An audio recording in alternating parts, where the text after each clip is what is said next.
Well, the migrant crisis at the border is pushing the nation's hospital system to a breaking point. A public hospital in Denver is on the brink, incurring multi-million-dollar medical costs to treat migrants, on top of treating uninsured Americans as well.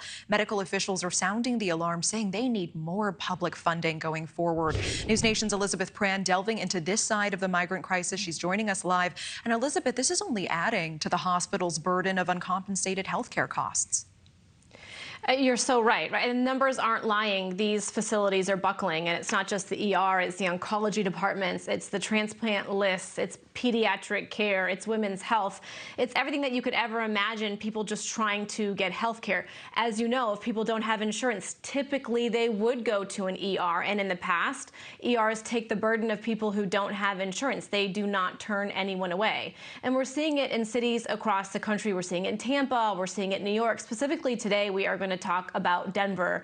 We met with health officials there, and they're telling us, as you mentioned, they are buckling. Denver Health provided about $130 million worth of uncompensated care in 2023. About $10 million of that at least went to migrants who were undocumented or couldn't pay. Between October and December of last year, 1 out of every 10 patients would not have coverage.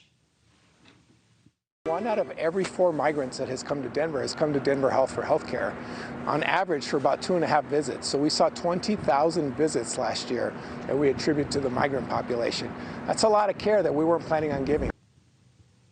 Not planning for those people to come in, and as he mentioned, they're coming in for maybe routine care. It's a trend across the country. Centers for Medicare and Medicaid Services says nationally in 2021, emergency services for someone who was undocumented patients, that totaled around $7 billion. The following year, $5.4 billion.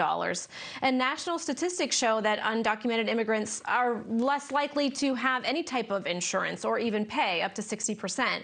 The CEO of Denver Health says that she is unable to properly care for her properties, her buildings, as well as her patients. We can't invest in the things that many other hospitals invest in. You know, during the cold spell, we just had a pipe burst, and we had to take some beds out of operation. You know, had we been able to invest in that building, we might not have seen, that happen.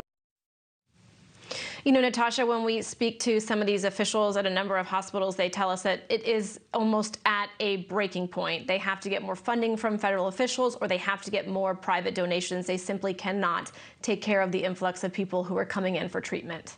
Natasha? A breaking point. I hear you, and it's a really interesting topic. Elizabeth Pran with that. Thank you so much. Thank you for watching. Go to newsnationnow.com to find News Nation on your television provider. And don't forget to click the red subscribe button below to get more of News Nation's fact-driven, unbiased coverage.